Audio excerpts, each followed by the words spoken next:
Tem gente que veste santidade como se fosse, sei lá, fantasia de carnaval, né? Mas por dentro, aquele vazio de um coração nu. Já parou pra pensar que a roupa da alma às vezes engana mais que a do corpo? Pensa só em João Batista, roupa de pelo de camelo, cinto de couro, comendo gafanhoto lá no deserto. Esse cara que Jesus chamou de o maior entre os nascidos de mulher, hoje, em muita igreja por aí ele seria barrado na porta, só pela aparência. Se esse tema te incomoda um pouquinho, é porque ele já te encontrou. Vamos de vinheta.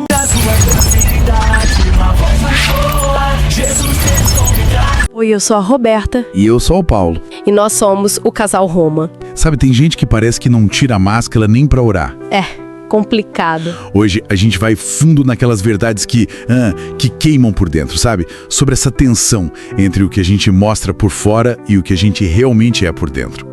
Vem com a gente pra tentar entender o que isso revela sobre, assim, o que se veste por dentro. E se isso já deu aquela cutucada aí no teu espírito, curte agora, pra essa mensagem furar o algoritmo, né? E não a tua alma. Olha, nem toda luz vem de Deus, sabia? Às vezes aquilo que brilha mais é justamente o que mais cega. Sabe, aquela aparência impecável, o discurso super polido, a postura de quem, nossa, parece ter todas as respostas, mas por dentro a história é bem outra. Isso dói. É uma dor real, essa desconexão entre a fé que a gente fala e a vida que a gente vive. Exatamente. É a dor de perceber que, muitas vezes, o ambiente que deveria ser, tipo, de acolhimento, de verdade, acaba virando um palco. Um lugar onde as pessoas se sentem meio que pressionadas a performar uma espiritualidade, sabe? Que não bate com a luta interna, com as dúvidas, com as quedas que todo mundo enfrenta. Essa pressão para parecer perfeito, nossa, gera um peso enorme. Em diagnóstico para essa dor, se a gente olhar pelas lentes da escritura, tem nome: hipocrisia. É uma palavra forte, né? Pesada. Mas foi a palavra que Jesus usou. E usou repetidas vezes, principalmente com os líderes religiosos da época dele. E, veja bem, não era uma crítica à pobreza ou à simplicidade de alguém, não.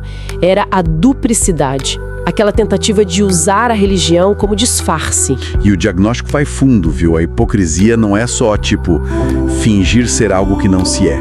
É também. E talvez pior, valorizar mais as regras de fora, os rituais, a imagem pública, do que a condição interna do coração. A justiça, a misericórdia, a fé, essas coisas. É limpar o copo por fora, como Jesus falou, né? Enquanto por dentro continua tudo sujo. Mateus 23, ali descreve isso de uma forma que, nossa, é contundente. Então vamos fazer esse exame espiritual, usando a Bíblia. Olha só, temos dois exemplos quase que opostos. De um lado, João Batista. Mateus 3, versículo 4, descreve ele: roupas rústicas de pelos de camelo, cinto de couro, uma dieta bem estranha, né? Gafanhotos e mel silvestre, e vivendo no deserto. Uma figura que, pelos padrões de hoje, nossa, seria considerado excêntrico, talvez até ofensivo para alguns ambientes religiosos mais, digamos, formais. E essa aparência dele não era por acaso, né? Tinha um significado profundo por trás. As roupas, por exemplo, lembravam o profeta Elias. Era um sinal do papel profético dele de chamar ao arrependimento. E a vida no deserto representava uma separação clara do sistema religioso e social que estava corrompido na época. Ele não estava nem um pouco preocupado com status, com aceitação social, com o parecer santo. Ele era dedicado à missão dele. Ponto. Aí do outro lado a gente tem os fariseus, os mestres da lei. Jesus confronta eles e confronta duramente lá em Mateus 23. Eles faziam questão da aparência, roupas vistosas, os melhores lugares, aquelas orações longas em público, buscavam a validação das pessoas, né? Mas Jesus chama eles de quê? Guias cegos, insensatos, e usa aquela imagem fortíssima, a dos sepulcros caiados. Essa imagem, nossa, sepulcros calhados, lá em Mateus 23, versículos 27 e 28. É o centro do diagnóstico de Jesus. Ele diz: ai de vós, escribas e fariseus, hipócritas, pois sois semelhantes aos sepulcros caiados, que por fora realmente parecem formosos, mas interiormente estão cheios de ossos de mortos e de toda a imundícia. E continua: assim também vós exteriormente pareceis justos aos homens, mas interiormente estáis cheios de hipocrisia e de iniquidade. A crítica de Jesus é direta. Na falsidade, nessa religiosidade de fachada que esconde um coração longe de Deus. E é aqui que entra aquele princípio fundamental, sabe? Lá de 1 Samuel 16, versículo 7, quando Deus vai escolher Davi. Samuel, o profeta, estava olhando a aparência dos irmãos de Davi, homens fortes, né, imponentes, mas Deus fala para ele: não atentes para sua aparência, nem para a altura da sua estatura, porque eu tenho rejeitado. E aí vem a chave: porque o Senhor não vê como vê o homem, pois o homem vê o que está diante dos olhos, porém o Senhor olha para o coração. Essa é a verdade que, nossa, atravessa toda a Bíblia. É isso. É a validação de Deus contra a validação humana. João Batista, com aquela aparência toda estranha, foi chamado por Jesus de o maior entre os nascidos de mulher. Está lá em Mateus 11. Por quê? Pelo coração dele, alinhado com Deus. Pela fidelidade à missão, pela autenticidade radical. Ele não se encaixava nos padrões religiosos da época, de jeito nenhum, mas estava perfeitamente alinhado ao propósito de Deus. E essa verdade, ela confronta a gente diretamente, né? Onde é que nós mesmos, eu, você, onde ainda estamos mais preocupados com a embalagem do que com o conteúdo. Onde essa nossa busca por aceitação no meio religioso nos leva a colocar máscaras, a esconder as nossas lutas reais, nossas dificuldades. Qual parte de ti ainda se veste para impressionar os outros e não para se entregar de verdade a Deus? Ou então, comenta aqui embaixo, qual hipocrisia do sistema religioso você acha que mais afasta as pessoas de Jesus em vez de atrair? Vamos abrir esse debate com coragem aqui nos comentários, gente.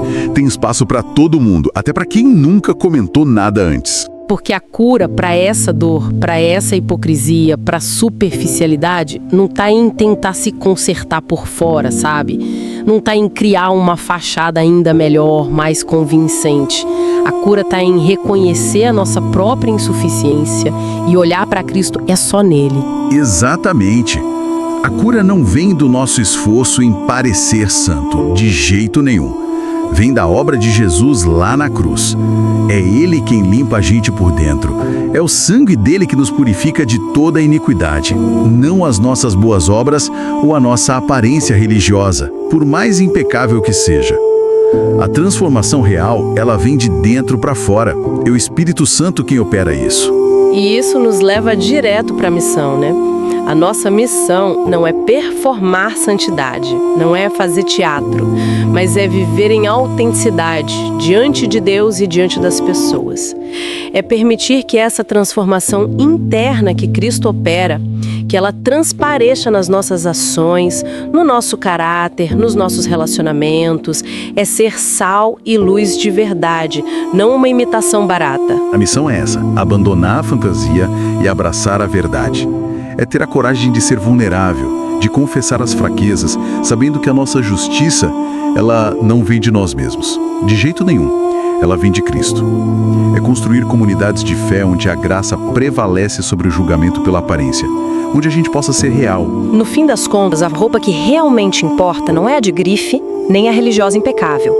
É a roupa do coração. Um coração quebrantado, contrito, vestido de humildade e sinceridade. Isso sim tem valor para Deus. Sabe, a graça é como aquele casaco que te emprestam num dia muito frio. Não é teu, você não fez por merecer, mas salva a tua pele. A verdadeira justiça, a santidade que agrada a Deus, ela é um presente. Não é algo que a gente conquista com nosso esforço para parecer bom. É algo que a gente recebe pela fé em Jesus. Ele nos cobre com a justiça dele. Jesus quer te vestir por dentro. É um convite. Rasga essa fantasia e recebe a verdade dele. A busca não é por uma aparência religiosa perfeita, mas por uma relação genuína, real, transformadora com ele. E se a tua santidade não for só fantasia de carnaval, ou também se você de alguma forma se identifica como um ator do evangelho, sabe?